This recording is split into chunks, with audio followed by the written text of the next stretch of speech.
Zip, I'm looking forward to having the fish with you. It's great. I've been here before. You've had it before. I've yet to sample it, but the aroma in this room is amazing, Tony. I'm looking forward to it. Yeah, it's kind of building up our excitement about getting to dinner. Well, if you say it's good, I look forward to it even more.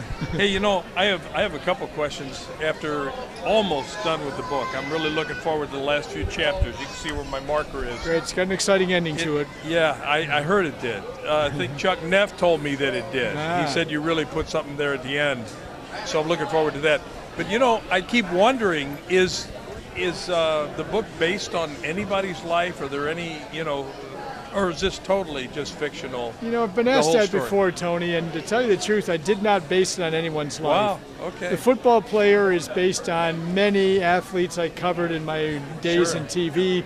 The rock star is kind of based in, I guess, in a loose way, in one of my brothers who is musically talented, but never had a very successful band or anything. But I grew up with him. The women are just of my imagination. Super. That answers the one main question that I kept running through my mind as I was reading it. But the other one is that the stories. The music. That you have at the beginning of each chapter and everything. Is that any words from any real songs? Should you make up all of that too? No, we made up those words. Really? Actually, even the Matt Maher words? No. No, Matt Maher and Danielle Rose and Michael James Meddy, they really wrote them. And Bob Seger. Okay. But the thing was, when we did the original draft, we had 40 different rock bands and different musicians in there, and we could not get the legal rights to use them. I see. So we pulled back and we thought, well, let's have Manny Morrison write the songs. Yeah. Manny gave us permission. We didn't have any problems.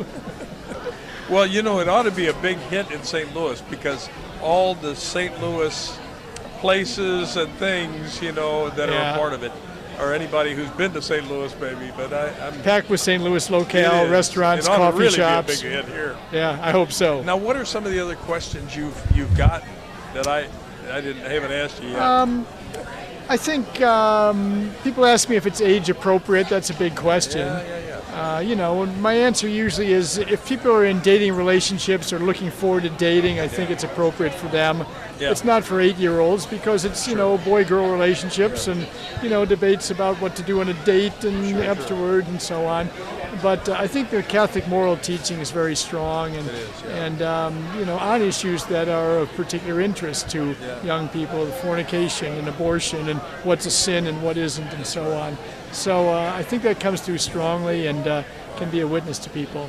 Now, if they're 12 years old, there's no question in my mind that they're ready for it today, right? In today's world, any younger than that? What's your thoughts? It depends on level of maturity then, huh?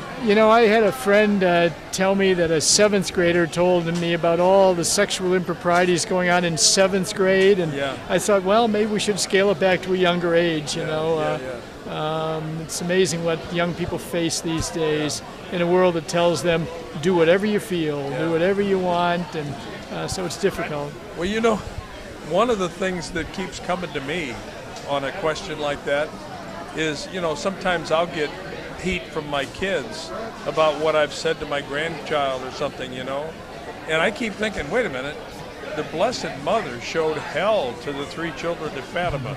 Yes. Now, I don't think anything I've ever said or done been that dramatic. Doesn't go quite that dramatic. I'd get heat for that. Yeah.